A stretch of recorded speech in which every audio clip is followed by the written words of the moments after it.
여러분 앞에 있는 여러 가지 어려움과 힘든 상황들, 그것을 알고 거기에 맞추어서 말씀합니다. 그래서 이제부터 히브리서는 신약의 예수신앙을 가지고 세상의 박해와 어려움 가운데 살아가는 그리스도인이 어떻게 새로운 삶을 살고 어떻게 새롭게 신앙생활을 해야 하는지 말씀하고 권면합니다. 오늘 읽은 우리 말씀의 첫 말씀은 이렇게 시작합니다. 그러므로 형제들아, 우리가 예수의 피를 힘입어 성소에 들어갈 담력을 얻었느니. 구약 성소와 지성소는 매우 두려운 곳이었습니다. 그곳에 외인이 가까이 하면 죽임을 당했습니다. 다른 물을 들인 제사장도 죽었습니다.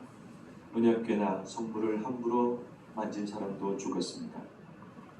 지성소는 오직 대제사장이 1년에 한 차례 짐승의 피를 가지고 들어갈 수 있었습니다.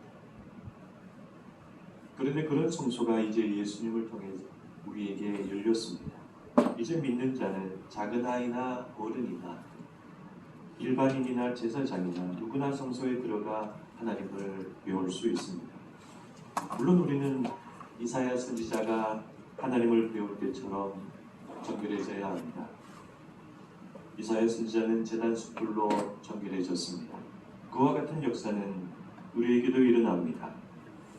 우리가 마음의 뿌림을 받아 악한 양심으로부터 벗어나고 몸은 맑은 물로 씻음을 받았습니다. 이렇게 이 말씀대로 누구나 세례를 받고 주님을 믿기로 하면 성령께서는 그 사람의 마음을 예수 그리스도의 피로 정결하게 하시고 새 마음을 주십니다. 우리는 그런 성령의 세례와 예수님의 피로 하나님 앞에 나아갈 수 있습니다. 그러므로 우리는 이렇게 새로워진 마음과 믿음을 가지고 하나님께 나아가는 그리스도인이 되어야 합니다. 여러분, 복음은 하나의 동전과 같습니다. 앞면에는 예수님이 우리 죄를 다 용서하셨다가 적혀 있습니다. 뒷면에는 그래서 우리는 하나님께 나아가야 한다가 적혀 있습니다. 앞면은 은혜이고 뒷면은 그 은혜에 대한 우리의 반응입니다. 저는 우리가 하나님께 나아가야 한다는 이 뒷면을 우리의 의무라고 말하고 싶지 않습니다. 그것을 의무라고 말하는 것은 하나님과 우리 주님을 부끄럽게 하는 일입니다. 하나님과 예수님은 우리에게 어떤 의무나 짐을 지우시는 분이 아닙니다. 그래서 우리는 오늘 말씀에서 참 마음과 온전한 믿음으로 하나님께 나아가자라는 이 히브리서 말씀을 의무나 부담으로 들으면 안 되겠습니다. 우리는 지금까지 닫힌 문과 가리어진 길에 절망했지만 이제 그 문과 길이 열려서 너무나 기쁘고 감사한 마음으로 하나님께 나아가는 것입니다. 이것은 오랫동안 제사장만의 특권이었습니다. 오직 하나님을 섬기는 사람만의 특권이었습니다. 그러므로 우리 성도님들은 하나님께서 우리 모두에게 주신 이 제사장적 특권을 깨닫고 하나님께 기꺼이 나아가시는 분들이 다 되시기를 바랍니다. 하나님께 나아가서 하나님의 말씀을 듣고 그분의 사랑과 용서를 경험하고 우리 인생의 답을 알고 영원한 자유와 평화를 누리기를 원하십니까? 이것은 한 인간이 바라고 원하는 가장 높은 소망입니다. 그러면 우리가 하나님께로 나아가는 그 방법을 알아야 하겠습니다. 하나님께 나아가는 우리의 구체적인 방법과 생활은 무엇일까요? 우리는 일반적으로 그 방법을 알고 있습니다. 우리는 신령과 진정으로 이렇게 예배 드릴 때 하나님께 나아갈 수 있습니다. 우리가 하나님의 말씀을 듣고 생각할 때 하나님께 나아갈 수 있습니다.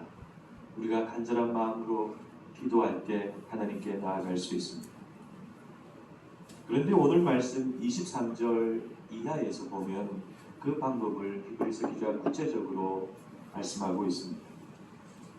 이 내용은 히브리서 기자가 하나님께 나아가는 생활이 무엇인지 앞서 말씀드린 것과 같이 선생님처럼 잘 정리해서 교과서적으로 말씀하는 것은 아니지만 믿는 우리에게 하나님께 나아가는 생활이 무엇인지 그 뜻을 알게 합니다. 우리가 믿는 도리의 순방을 움직이지 말고 굳게 잡고 서로 돌아보아 사랑과 선행을 격려하며 모이기를 피하는 어떤 사람들의 습관과 같이 하지 말고 오직 권하여 그날이 가까움을 볼수록 더욱 그리하자. 그래서 이 말씀에서 첫 번째는 우리가 믿는 도리의 소망을 굳게 움직이지 말고 굳게 잡고입니다. 이것은 무슨 생활을 의미할까요? 네, 믿음의 생활입니다. 하나님께 나아가는 가장 기본적인 방법과 생활은 바로 믿음입니다. 그리스도인의 가장 중요한 생활도 믿음입니다. 이와 관련해서 히브리서 기자는 이제 11장에서 한 장 전체 믿음에 대한 말씀을 하게 되는데 그 중에서 우리가 잘 아는 귀한 말씀이 있습니다. 믿음이 없이는 하나님을 기쁘시게 하지 못하나니 하나님께 나아가는 자는 반드시 그가 계신 것과 또한 그가 자기를 찾는 자들에게 상 주시는 이심을 믿어야 할지니라. 이 말씀과 같이 우리는 평소 살아가면서 모든 상황 속에서 예수님을 믿는 생활을 해야 합니다. 그러면 우리는 하나님께 나아갈 수 있습니다. 우리는 모든 상황 속에서 우리의 손과 발로 최선을 다해야 합니다. 우리는 그런 최선 속에 하나님을 믿습니다. 우리는 우리 생활의 작은 것이나 나의 소원 성취나 기륭 화복 관련하여서 하나님을 미신적으로 믿는 것이 아니라 나를 사랑하시고 인도하시는 하나님의 선하심과 인자하심을 긴 안목으로 바라보며 믿습니다. 그래서 우리는 어려울 때도 믿고 일이 잘 안 될 때도 믿고 일이 일비하지 않고 하나님께 모든 것을 맡기며 동행합니다. 하나님은 정말 나의 아버지가 되시고 나는 그분의 자녀가 됩니다. 그러면 우리는 하나님께 나아갈 수 있습니다. 우리는 하나님을 믿어서 뭔가 내 삶에 도움이 되고 내 앞길에 유익이 되고 내 문제를 해결하고 그런 세상적인 믿음을 가져서는 안 됩니다. 오래전 제가 잠시 일했던 과일가게 젊은 사장님은 저와 이야기를 나누다가 이렇게 말을 했습니다. 솔직히 그렇지 않습니까? 다 자기 덕 보려고 교회 다니지 아무것도 없으면 교회를 왜 다닙니까? 우리는 그런 신앙을 80년대와 90년대까지 많이 경험했습니다. 하나님을 믿어서 잘되고 성장할 때 우리는 하나님을 잘 믿었습니다. 이런 사람 저런 사람 바위 앞에서 기도하는 사람 나무 밑에서 기도하는 사람 만나러 교회 나오는 사람 다 와서 하나님을 믿었습니다. 그러나 이후에 우리가 어려워지고 힘들고 일이 잘 안 되자 하나님을 믿는 것이 무슨 소용인가 하면서 하나님을 저버리기 시작했습니다. 그래서 한 사람 두 사람 교회를 떠나고 지금 우리 교회들과 같이 현실들과 같이 약해졌습니다. 그러나 저는 이런 우리 지금 현재 교회의 모습이 정상이라고 생각합니다. 거품이 거치는 일이기 때문입니다. 하나님을 제대로 알지 않고 잘된다니 너도 나도 믿었다면 그런 거품은 걷어져야 합니다. 그럼도 우리는 이제 그런 세상적인 믿음을 내려놓고 하나님을 나의 아버지로 믿는 참된 믿음을 가져야 합니다.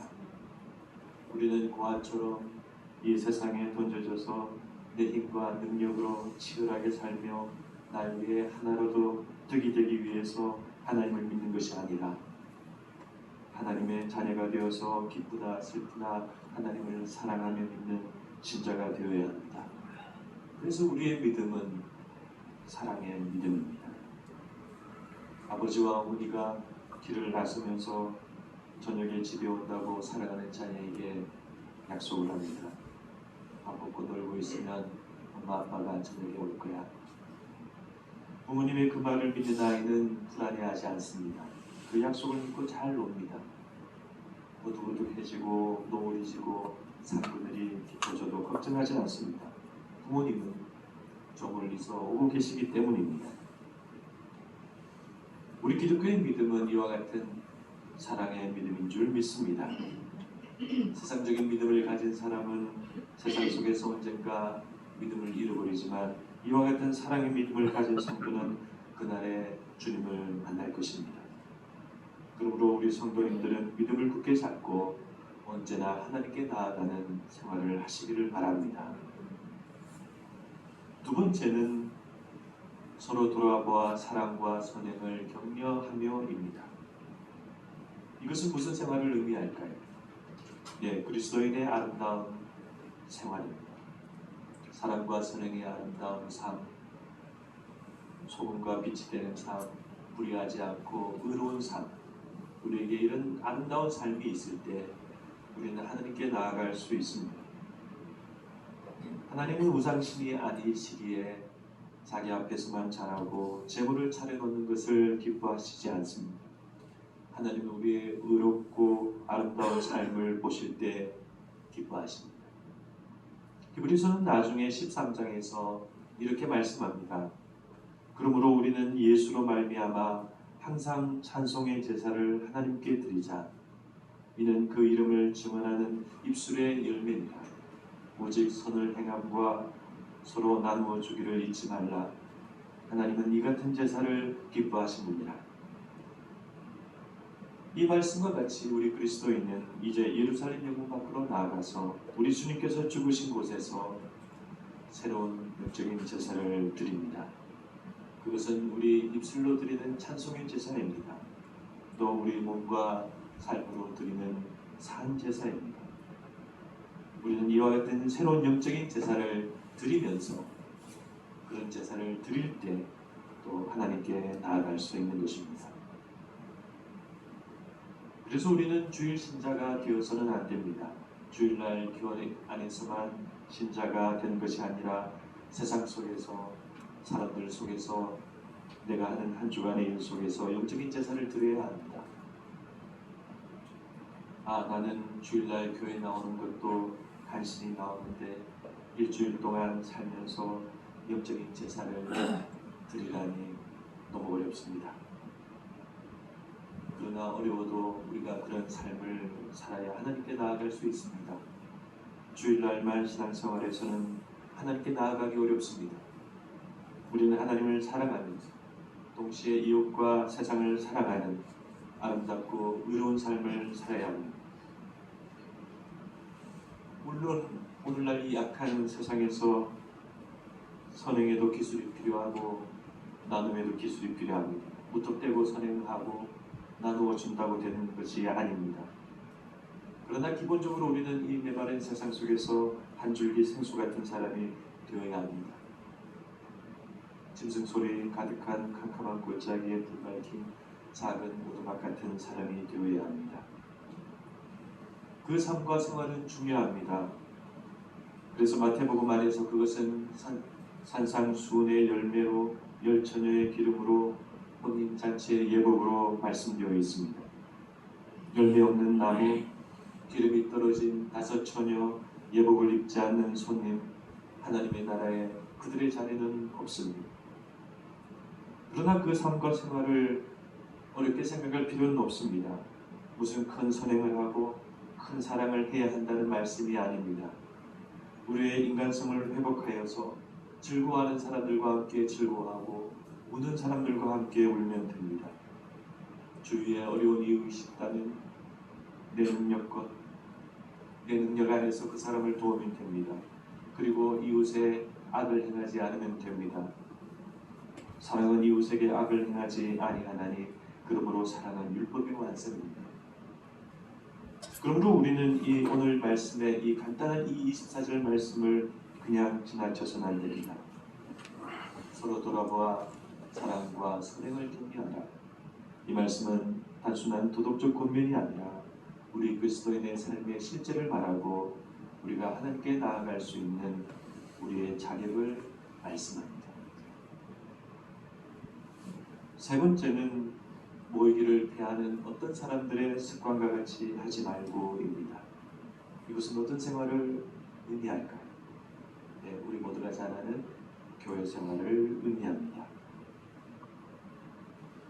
저는 목사로서 늘 교회의 중요성을 말할 때 조금 주저하는 면이 있습니다.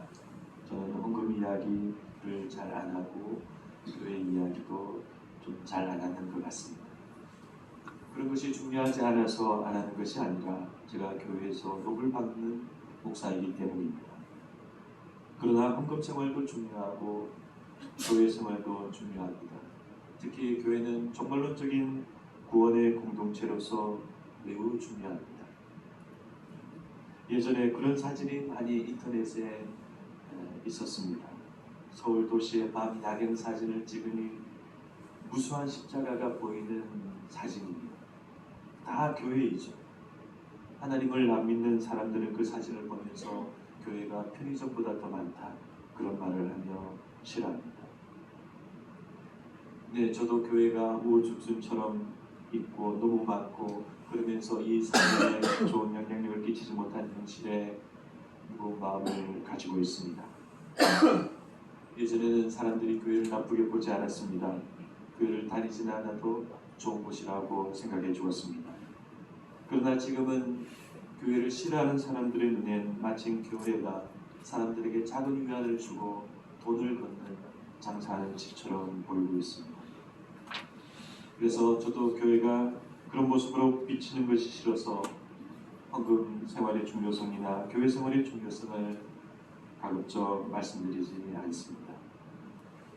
그러나 오늘 이 말씀은 명백히 교회의 중요성을 말하는 말씀입니다. 교회는 구원의 공동체로서, 성화의 공동체로서 중요합니다. 우리 구원의 밤은 깊어가고 있고 그날은 가까이 오고 있습니다. 이런 종말론적인 영적인 시간 속에 우리는 함께 우리의 구원과 성화를 이루어 가야 합니다. 교회가 너무 많고 좋은 교회가 별로 없고 교회 다녀도 문제가 많고 우리는 교회를 다니고 싶지 않은 101가지 이유를 가지고 있습니다. 그러나 그럼에도 불구하고 우리가 교회를 함께 이루어가고 함께 모여야 하는 오직 한 가지 중요한 이유가 있습니다. 혼자서는 이 길을 갈 수 없기 때문입니다. 저는 모태신앙입니다.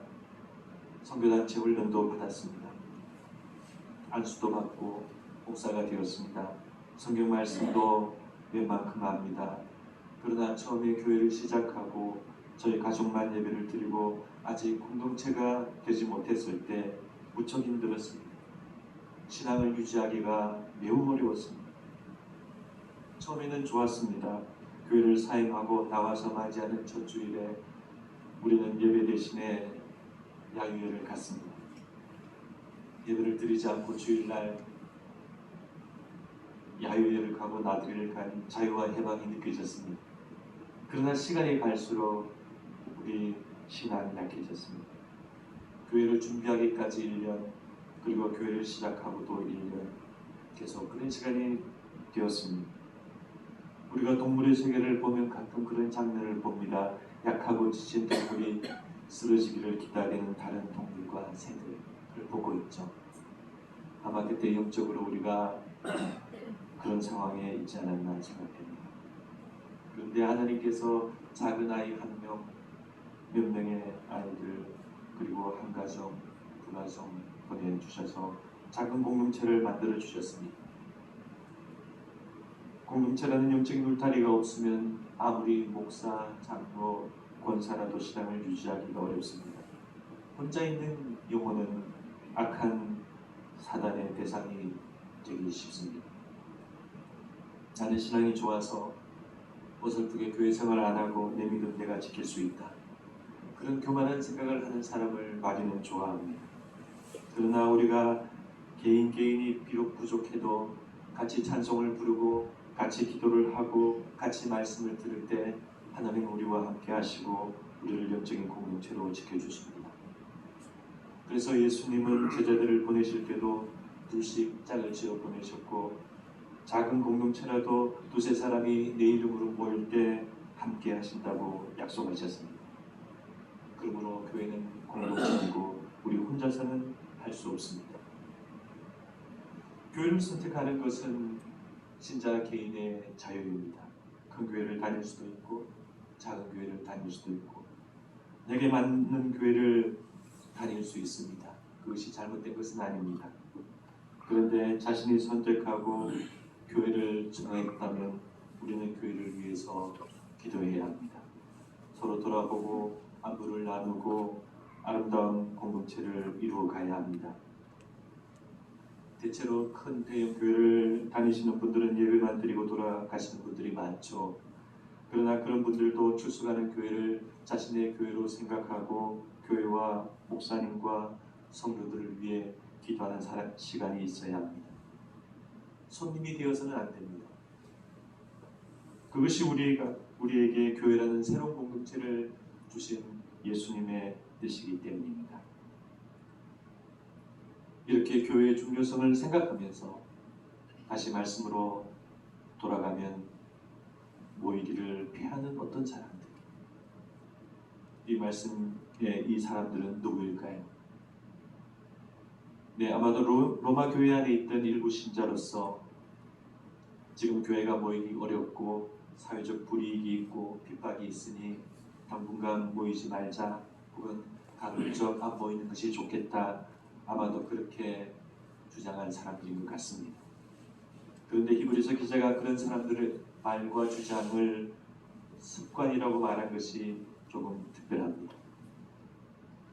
이 단어는 습관도 되고 관습도 되고 관례도 되는 말인데, 제 생각엔 아마도 그렇게 말한 사람들의 그 마음의 성향이나 생각의 방향을 의미하는 것 같습니다.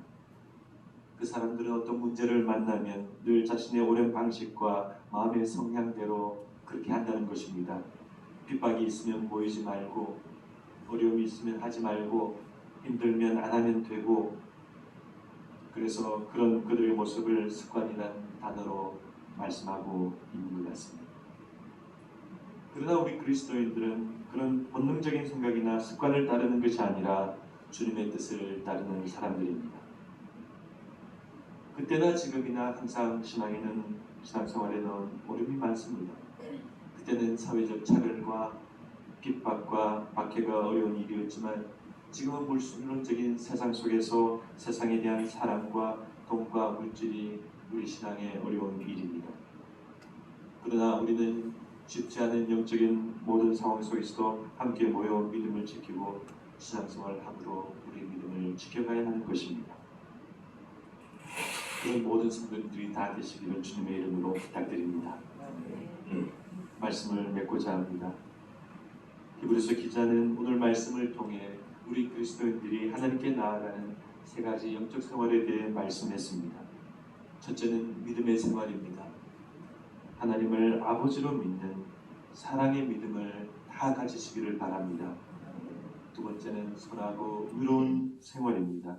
우리는 그런 산 제사로 하나님께 나아갑니다.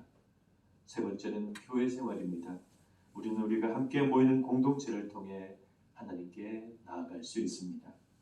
아무쪼록 이와 같은 귀한 생활을 통해 예수님께서 열어주신 이 생명의 길로 걸어가시는 모든 성도님들이 다 되시기를 주님의 이름으로 기도드립니다.